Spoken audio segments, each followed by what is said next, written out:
So, Amber Vilhauer is an entrepreneur, best-selling author, and founder of NGNG Enterprises, where she helps impact-driven leaders amplify their message and bring their authentic voice into the world. She is the co-author of What Nature Teaches Us, a book about being the light, a heartfelt children's book inspired by the lessons nature can teach us about resilience, belonging, and self-worth. Her 9-year-old son, Clay, is a best-selling and award-winning author whose first book, The Long Forest Trail, reached #1 on Amazon and has sold more than 15,000 copies. Together, Amber and Clay are on a mission to help children and adults alike choose the light and discover the wisdom, hope, and confidence that already exists within them. Disclaimer: any of the guidance offered by the podcast host, myself, or the podcast guests is our own guidance. We are not liable for any of the actions the podcast listener decides to do. Welcome to the show today, Amber. Glad to have you on. I'm so excited to be here. I was telling Johnny right before we got started that I just love what he is up to in the world and spreading this message of self-esteem and confidence. And I think it's important now more than ever before. So it's just great to spend time with you. Thank you. Absolutely. No, great to hear what you and Clay are doing in the world as well, and a big mission. And wow, at 9 years old, and I'm impressed his start to really getting his word out there. So, Amber, I'd love to start with that a little bit. It sounds like you're really this show. We're a big fan of helping people to really share their voice, get out there, and be who they are. Something I've struggled with, that many people I know have struggled with, being who they are. I know it sounds like you're on a mission to really help people bring their authenticity and who they are out of them through leadership. And I know obviously you're working with, and Clay's produced the book. You're both looking at confidence. I'd love to hear, what is your personal story behind really getting those things out to the world? Why is it so important to you? Well, we make these assumptions about people when we see them online, and people see like the flowers in my backdrop, and I'm always smiling and I'm happy. And that's a choice, but they just assume that I was just born this way. And that couldn't be further from the truth. In fact, if you could try to imagine me the opposite of how you're experiencing me today, that's where really the story begins. And I would say for the first 17 years of my life, I was extremely shy. I did not have friends. I didn't have communication skills. I had no confidence. What I had was this belief that it was safer in the world to be invisible. Mm. And the first time that I used my voice, like really used it, was when I was 16 years old. And somebody had told me a secret, you know how they do in the schoolyard. And it was just really wrong. And so I shared the secret with the person it was about because I felt like that was the right thing to do morally. The original person found out and ended up setting up a party for me that I did not realize was for me. And that night, there were about 80 kids there that all surrounded me and watched me get jumped by 5 girls.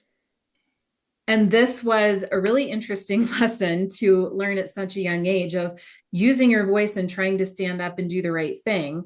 I didn't even have friends or get to go to parties very often. So it was so exciting for me to feel like there was this potential for belonging. And instead of belonging, I got beat up that night, and nobody stepped in to save me or stop it. And really, this was the moment that I realized no one was going to save me, that I needed to save me. And it was really from that point on, Johnny, that day by day, decision by decision, I started to think, who would I be proud to be in the world? And I just started making decisions based on that. And over time of repeated action and this habit, I turned into somebody that I loved, that I was okay with. And that enabled me to then have the confidence to start using my voice and not being afraid of being jumped by a bunch of girls. Mm. And then start my business online and become, somebody that's really impact driven today, right before you. Oh wow, it's so interesting. You transformed what something that could have been a painful experience for someone into such a unapologetically being yourself and really showing up as that in the world. So, Yeah, it was really a difficult time for sure. And it was not an overnight thing. So if anybody out there is feeling shy or hurt or betrayed, or you're an introvert like I am, people think I'm extroverted, but I'm actually deeply introverted.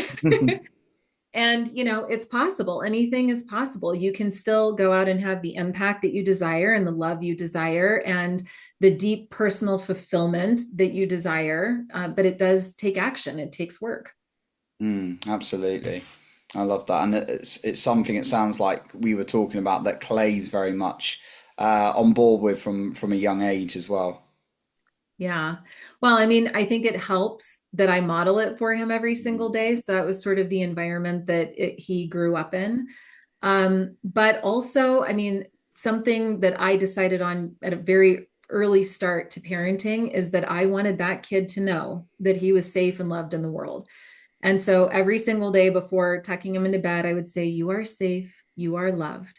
And it was not based on performance. He didn't have to get all the gold stars and check, all the things off the list and perform to have that experience with me. It's just, I wanted him to build that self trust and that self worth at an early age. And it's been really incredible to see what that does to make a person bloom as they age. I'd love to hear a little bit about what is, you said like self-trust, you said about like self-worth. What is self-worth for you? Well, I mean, I think it's just a knowing that you are good in the world without needing validation from other people and other sources, which I did not learn at a young age. I was definitely the people pleaser for almost my whole life. It was actually something that I really focused on shifting that piece of it more when I was in my early 40s. So just a few years ago, I woke up to how much I was performing and people pleasing and self sacrificing just to experience a sense of belonging. And it's especially tricky as you're marketing a business in the world because you have to perform to a degree, right? And so it was really a conscious effort to sort of unwind that in myself and to market from a more pure place, that self-worth place, instead of like needing to perform so you could validate me to grow my self-esteem and like having to do more and more and more to keep the balloon inflated, right? Hmm. Uh, so it's just kind of, to me, it almost felt like a downshift into like this deeper knowing that regardless of what happens in the external world, that I'm going to be okay. Hmm. I think, yeah, there's a lot of us struggle with people pleasing and, trying to get that validation as well. So you're saying you're coming from a place of marketing, from like being genuinely who you are, not trying to perform to get the validation. Hmm. Yeah, that's exactly what I'm saying. And, it was a huge risk at first. It felt like the threat of death to my business. But I think where it really came from, Johnny, is as I started aging, I didn't have the same energy that I had when I was like 20 and 30. And I was doing the math and I'm thinking, gosh, if I have to keep holding this up, at this level for like the rest of my life, like how is that I can't, it's impossible. So I started thinking, how can it come from a more natural place where I don't run out of energy because it's coming from such a place of pure authenticity and service and generosity, where I don't need anything from you. I believe that if I just show up with a good heart, an open heart, and I'm focused on connection and focused on service, I already know the rest of it'll all work out. Like I believe in karma. You could look at it that way. So by not feeling like I have to hold it all up in the way that I used to, I actually have so much more energy than I've ever had. And it's really pure. I don't have to like, I'm not a caffeine junkie.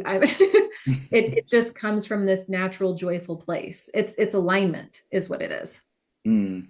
And talking of like mentioning about a natural, joyful place, it sounds like you're not like having to put so much energy into like pushing fake things or things that aren't real to you. So therefore, the energy's coming out a lot more Yeah. naturally, and you're able Yeah. to have that energy. I know one of the things you touch on, and it was awesome to look at your book earlier, is like the what nature can teach us about confidence. I'd love to hear a little bit about that because I know you and Clay have created something cool around that. Yeah. When you really think about nature, like it's kind of imperfect. It's perfect in its imperfection. Like the rock is not trying to be the most beautiful rock ever. It just is what it is. And Mm, some rocks are beautiful on the outside, some hold their beauty on the inside. Leaves are all different shapes and sizes, and one's not judging another. I love one of the lines in the book is the rainbow that says, one color does not get brighter by darkening another. And so I think when we live in the human world with our human experience, of course, because we want to belong in the village, we try to compare ourselves to others, mm, and we're trying to scan for patterns, and we're trying to model what other people do so that we can do those things and hopefully we'll belong too. Nature doesn't do any of that. Like it just is, and it's perfect in its imperfection. So the more we started to really study the different elements of nature, the sun, the moon, the stars, the flower, the ocean, there was so much wisdom in these elements that was teaching us about resiliency and belonging and self-worth and just, appreciating the journey and the experience around you. And honestly, it's been very humbling. And now, like literally after you read this book, good luck looking at a cloud and not remembering a line in the book, or looking at a mm. rainbow smiling. Like it changes you. It's really beautiful. I love that. Yeah, I love what you said about the message of like a rock is just a rock. It's not competing with the other rocks. No.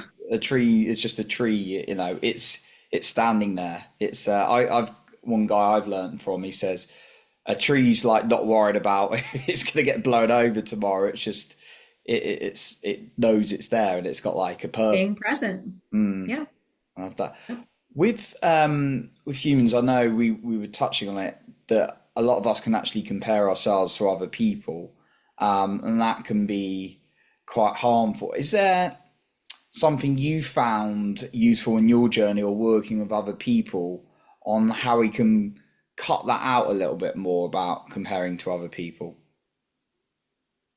I think it comes with age, probably more than anything, because the older you get, the more relationships you've had. And I don't mean romantic ones necessarily, friendships, etc., mentors, coaches, what have you. And over that time, people share their stories with you. And there are so many tragedies and there are so many insecurities. And over time, you just start to realize, like, wow, I'm not the only one facing hardship. I'm not the only one that was betrayed, or I'm not the only one that was scared to use my voice. I'm not the only one, fill in the blank. And all of a sudden, you realize that you are no better than me. You might be further along on the journey in some aspects, right? Like you know way more about podcasting and crushing it as a host than I do, but you've been doing it a lot longer than I have, let's say. So, does that make you so much superior to me? Maybe in that one area, but maybe I excel in the world of books, right? Mm, And then I guess at the end of the day, where I land is, aren't we better together? mm, Like, if I'm just sitting here feeling insecure, comparing myself to you, I'm robbed of the joy of this moment. I'm robbed of the opportunity to build a connection with somebody who's awesome. And at the end of the day, I leave just feeling worse about myself, versus if I could just accept that you excel at some things, I excel at others. We both experience tragedy and loss and all of these things. It's the human experience. mm. Then I can actually just drop my guard, open my heart, and focus this moment on connection and meaning, and seeing like, who knows what could be possible on the other side of this interview. Literally anything is possible on the other side of this interview if I can just show up and do my part and meet you halfway. And I'm not trying to make this about Johnny per se. I mean, use it to anybody in your Example, life yeah. and you'll see it just completely shapes your worldview, totally different way. Absolutely. I love that wisdom. And yeah, I was kind of just thinking a little bit about the world of social media today and that being particularly put a lot of challenge on like comparison, particularly certain generations and ages saying, "Oh, that person's got more money than me. That person's got more followers than me." Supposedly, yeah. Supposedly, right? Yeah. Yeah. Yeah, but actually coming back to the stories that what you were sharing there, that actually we've all got like different talents, we've all got different like hardships and challenges, but sometimes it just may be a little bit masked, right? In this day and age, Yeah. as we touched on. So yeah, I love you. You've written that, like you've got that book, and you talk about like nature in it, being a really, really like critical thing is a great example as well. With kind of like self-love, is there any practices out of interest that you particularly enjoy at the moment?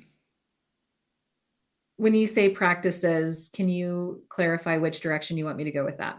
So kind like just working on that own relationship with yourself. Okay. Is there So anything you find how do can, I build self-love? yeah, with yourself? Yeah. Okay. Because I could have taken that as if you have self-love, how do you, yeah, okay. So how do I build self-love? I think one thing that I had to actively work on for many years, Johnny, is I didn't realize how negative of a thinker I was.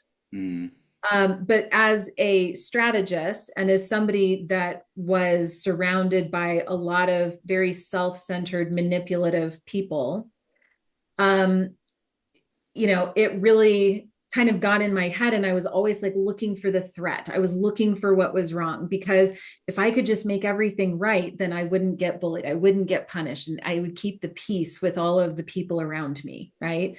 And so you develop this like very negative thinking mind, and I know a lot of people struggle with that anyway, the inner critic stuff and so forth. But when I realized like just how harmful and mean and shaming that was to me, I had to actively, number one, just become aware of it. That's the first step. And once you have awareness of it, then it's simply a choice after that. So I had to actively sort of rewire by like the thought would come in of like, you're not doing this enough, or gosh, you failed this again, you didn't get it done again.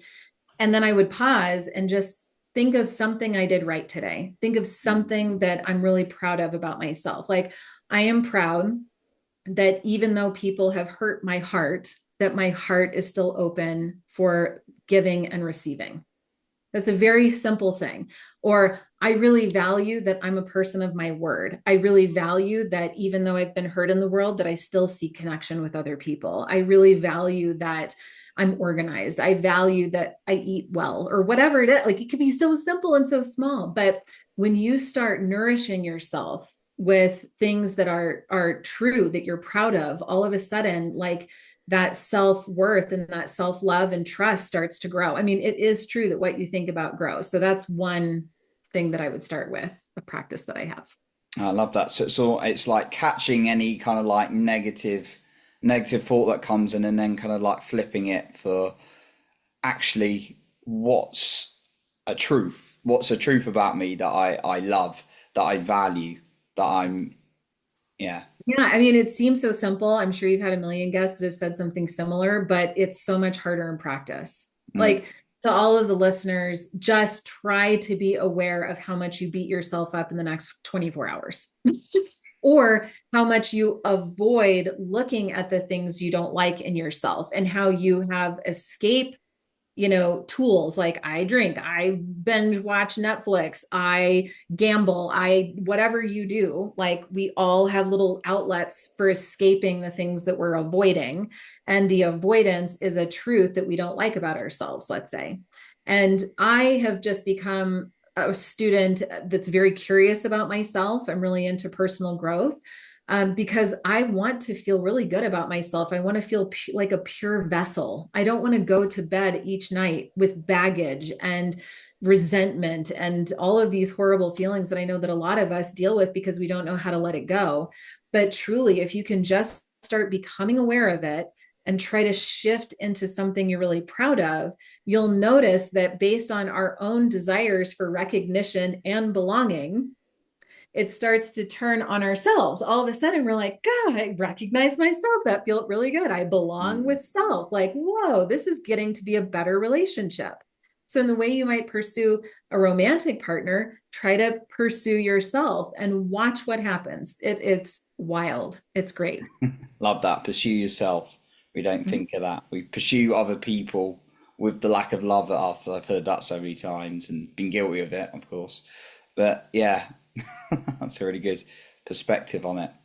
Yeah. I, I know you mentioned, I'd love to touch on this as well. I know you mentioned you'd consider yourself a bit more of an introvert than Yeah. an extrovert as well. I wanted to touch on that because I have a lot of listeners who reach out and say, oh, I'm an introvert, I've got like no confidence. And for me, it doesn't mean either that you've got a lack of confidence or guaranteed a load of confidence. I just love to hear from you, like kind of Yeah. what it means for you as an introvert.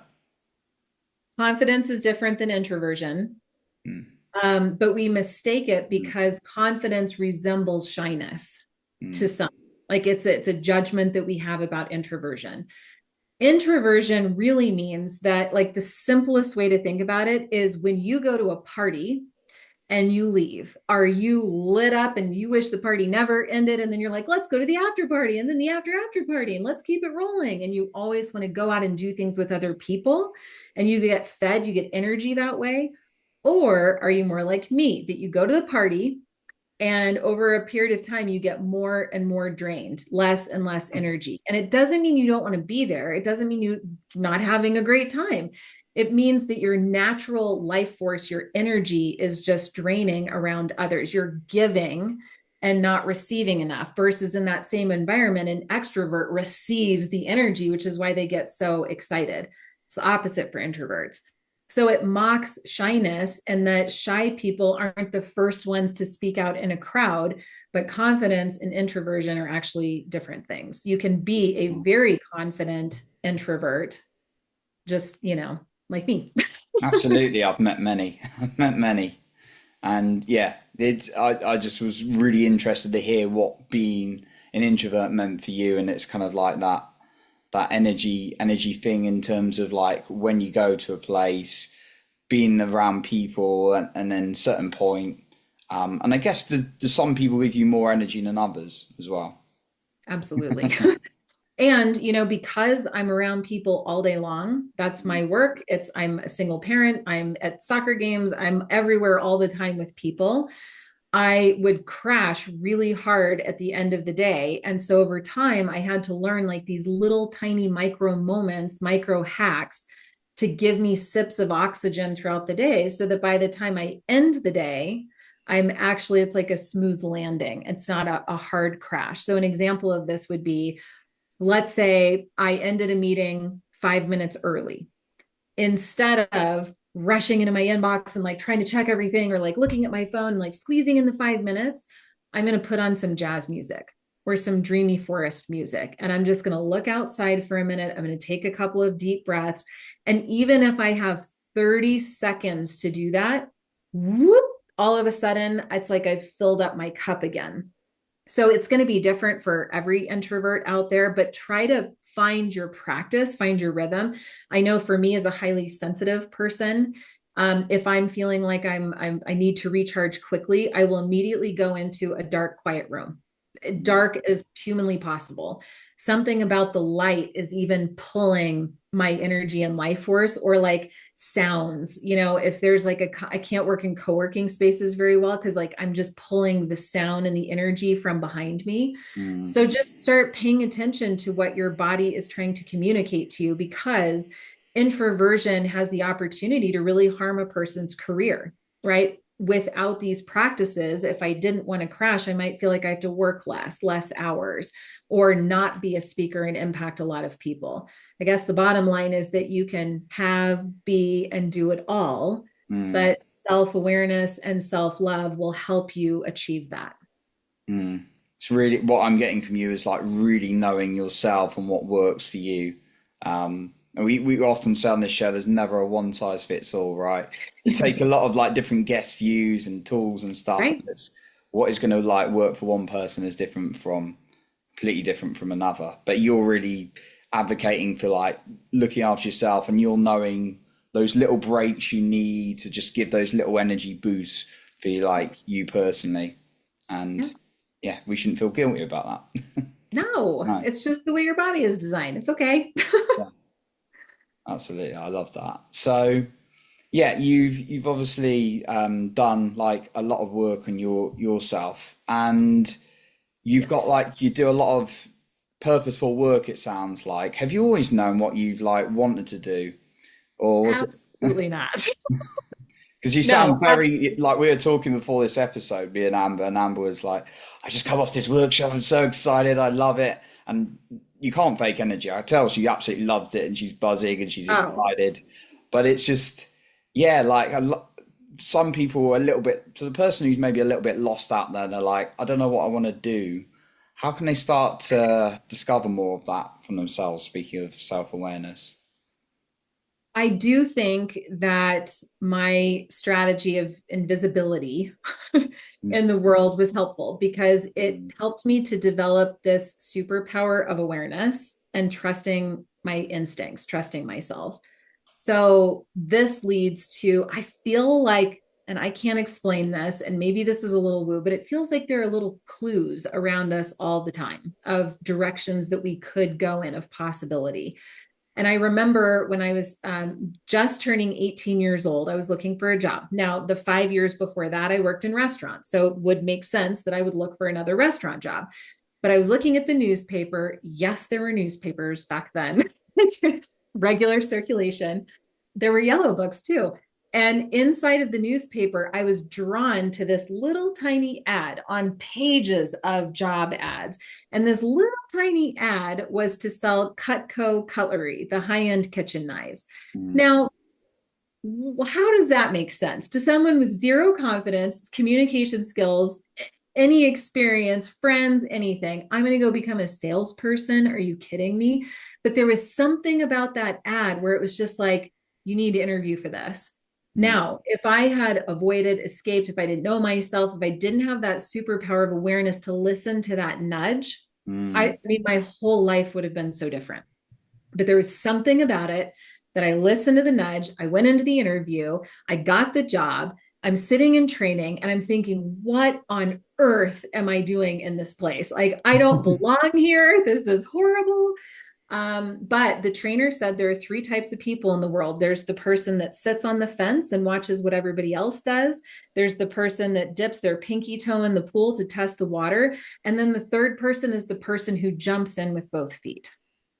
mm, And I thought, I don't know what I'm doing here, but I know I want to be that person. So I did what they told me to do. And at the end of training, out of 100 college students that were trained that weekend, I was the number one sales rep in the office. wow. I got invited into management by the end of my first summer. I came to Denver and grew the most successful division in the company, all by the time I was 23 years old. So there's something about having the self awareness, paying attention to the clues, following the energy, just trying, take courageous action. That courageous action, that first step, the no guts, no glory, NGNG step, builds momentum. Momentum builds confidence. Confidence builds self trust and self love. And that builds deep personal fulfillment in the end. So that's what I would invite people to do is just trust and take action and see where it leads you. And you'll know eventually, like you'll have this moment where everything just lines up. And you're right, it is 10,000% genuine that I am so in love with my career and who I get to spend my time with. It feels like a dream. It's very magical. Mm. I like those little clues, even if the mind's going, it sounded like if the mind goes, why'd I be doing a sales job? And I know multiple people do Cutco as well. I know quite a few people in sales. It's like quite a few of them did Cutco, so that's super Yeah. interesting. Yeah. So obviously it sounds like a really good personal development thing to do as well, Cutco. So Oh, I wish well it was done. required that everybody sold Cutco. Their training and development program, I just don't even know how to speak highly enough about it. I've already told Clay that by the time you are old enough, you're going through that training, period, end of story. That's the one thing I will make him do. It's not about the knives, it's about the culture. About the culture, yeah. And I guess a lot of times I've had in my life, and definitely spoke to many people, it's like, oh, I've got to make like the right decisions. What if it doesn't work? but often that can take us in paths that, you know, take us in the past. But it's like you said, that first type of person, of like, oh, I'm not going to do it. What if it doesn't work? And, you know, what if I'm doing now safe, but at least it's familiar, and you've just taken a lot of those little leaps, and that would be your advice along the way. Little nuggets rather than maybe leaps as well. You did say 2 feet, you know, it's little nuggets along the way. Yeah, and I don't even know if I believe that we can do things super wrong in life. I mean, when you think about like some tragedy that happened to you, when you have enough perspective, don't you see the gifts in it? Like, oh, thank gosh, I got fired from that job because then this happened, and then I got this career, and then found the love of my life over here. And it's like, yeah, but that job that you got fired from was like the worst day of your life, like, because you screwed up and didn't do the thing, and then you got fired. And like, was that Mm, wrong? I don't know, because like look at how good things became. So I don't know. I think my perspective of right and wrong, I try not to think so black and white. I try to live a little bit more in the gray of like, I don't know where this could lead me, but I want to mm, be a person of action that tries anyway. I got this fortune cookie that I just am so obsessed with. And it says, do the thing you fear, and the death of fear is certain. ooh, So, like, if I'm afraid of getting fired, or if I do get fired, or if this happens or that happens, like, I don't know. I think I'm just trying to eliminate as many fears as possible to then go out and enjoy this beautiful experience of life, of all of its potential and glory, before I'm like 80 and then like I can't move as well. Like I'm trying to expedite some of that growth and just appreciate the opportunities in front of us, knowing I'm going to fail, knowing I'm going to suffer, knowing somebody's going to hurt me in the future. I think it's about staying open and just trying anyway. I love that. And like you said, momentum builds confidence earlier as well. Um, I mean, two key things I've taken away a lot from you today, but two key things is that momentum, building the confidence, and just going those 2 feet in, and not being a right or wrong. It's just like the path that you're going on. But then also what you touched on with that rewiring, because along the way those thoughts are going to come up, are going to be like, what are you doing? Who are you? All these, and you're saying, well, actually, I'm a great person. I've got the courage to do this. So yeah, for me, they go hand in hand. Some of those nuggets you shared. Yeah. I mean, it's really present every single day for me. So, to those of you that are listening, I really need you to hear me right now. I struggle with these things every Mm, single every single day. Right before the workshop this morning, I'm like, oh my gosh, did I prepare enough? What if, what, all the stuff that's in my head.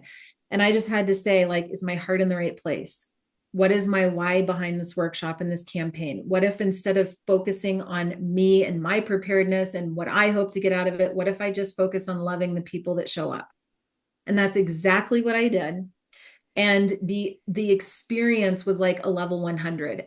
You should have seen the little Zoom hearts showering on all the tiles at the very end, not because I asked them to.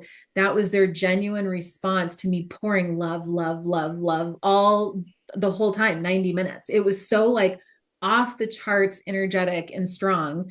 And that started with me. It started with a choice. I could have been all up in my head about me and what I needed in that moment, or shaming myself, or I could become aware of that and be like, that's silly, shift, love, and wait to see what unfolds. And it was way better of an outcome than I would have had I tried to control it through my shaming mindset. mm, absolutely. Now, Amber, I know you're doing a lot of work for the world. I know you've got a lot of services out there. You've got your books. You and Clay are doing some terrific things together. So I'd love to know, as we kind of like wrap up today, where is the best place for the listener to reach out for you, find your books, and you shared so much gold today, but is there maybe a final point you'd like to leave us with as well? Sure. So I'm going to kind of put my world in two camps for you. Camp number one is NGNG, which is my company, stands for No Guts, No Glory. And that's where I help impact driven leaders to get their best selling books out into the world, to monetize, market more authentically, build a brand that is aligned. Okay. So that's NGNG Enterprises.com. The second camp that you can put me in is choosethelight.com, which is our movement helping families to reconnect in nature, right? So we're launching Clay's book, What Nature Teaches Us, on October 13th, just before he turns 10. Pre-order is available anywhere books are sold. We're doing a lot of free workshops teaching other families how to build their own children's book. There's so many aspects to that campaign alone. So whichever kind of world you're more drawn into, either way, I would so love to connect with you. Let me know how this episode resonated. I'm pretty sure I'm the only Amber Vilhauer in the world. So you could also just Google me, but good luck spelling my last name. And a final, oh my gosh, final piece of wisdom is honestly that it's going to be okay. I've never said that on a podcast before, but it's coming through pretty strongly right now that whatever pressures you are facing right now, because every single human in the world is facing a pretty significant pressure right now. And I just want you to know that it is going to be okay. And I really believe that this is a time to lean into community. This is the time to be honest and open and ask for support. And this is a time to, coming back to my 16-year-old story, it's time for you to save you. So decision by decision, day by day, grow into the person that you would be really proud to be. It's going to be okay. Grow into that person. Love that. So Amber's links will be in the show notes below for both of the sides. So the work she and Clay are doing with like families and also NGNG as well. So Thank those you. will be in the show notes. So you can connect with Amber. So Amber, a massive thank you for coming on today. Oh my gosh, you're the best, Johnny. Thank you so much. I can't wait to see where our relationship goes. Absolutely. So that concludes today's episode. And remember to lead with your heart and not with fear.